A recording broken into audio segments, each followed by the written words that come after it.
Harper Audio presents A Little Too Far by Lisa DesRochers, performed by Anadelle Waters. Chapter 1. My ex is a douche. A point made all the more clear when I bump into Stacy McCarran at the Forever 21 in the mall. "Lexie," she drawls, flipping her long, bleached blonde hair over her shoulder and putting on a sympathetic pout. "I was so sorry to hear about you and Rick." It's a lie, and she knows I know it. She was after Rick the whole time we were in high school, and from the knowing smirk underneath that fake pout, I'm guessing they've already done the deed. I wonder if she even waited an hour after we broke up to call him. Sam steps away from the rack she's perusing, holding a sheer black tank top with beading around the low V-neck. "Stacy," she sneers, stepping up next to me. Katie is next to her, glaring thorns at Stacy. I can always count on my friends to circle the wagons. I shrug. Things happen. Like your boyfriend of 3.5 years turning into a cheating bastard when you aren't paying attention. Yeah, things happen. "Well," she drawls, flicking through a rack of cotton shorts. "Everyone was shocked. We all thought you two would end up married." So did I. Rick and I had talked about marriage.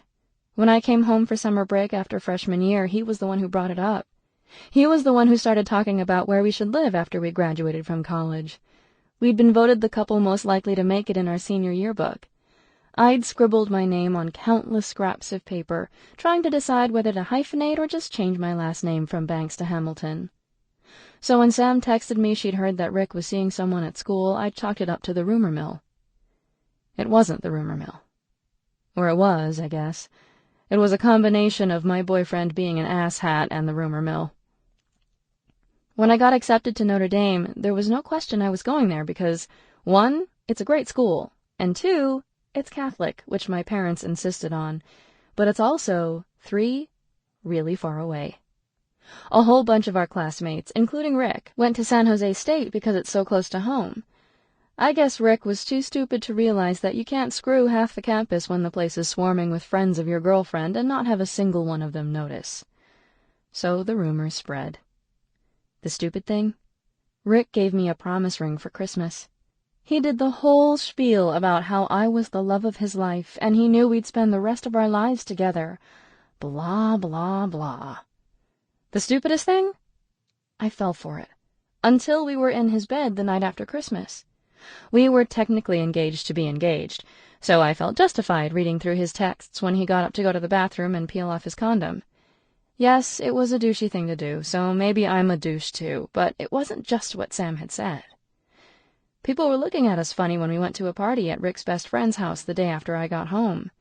It was like they were all whispering behind my back, and some of my friends were shooting me sympathetic glances, even though no one said anything.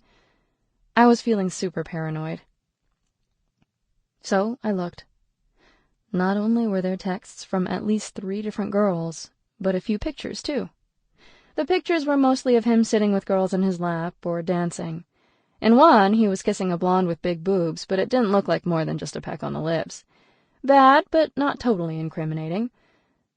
But the texts. Some of those were pretty raunchy. I didn't have time to read them all, but I scanned enough of one conversation to know that the rumors were true.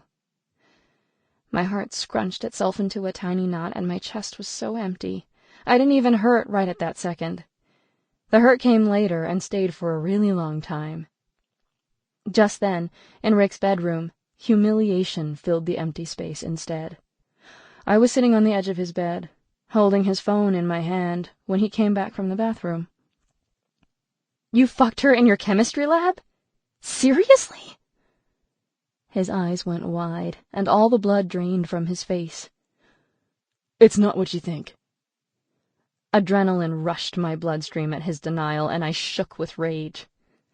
"Really? That's the best you can do?" "Lexie, she's psycho. She, stalks me all the time." I turned the phone and swiped through the texts. "Which one? Becky? Gina? Or is Helena the stalker?" He grimaced and rubbed a hand down his face. Shit. I hurled the phone at him. Sample complete. Ready to continue?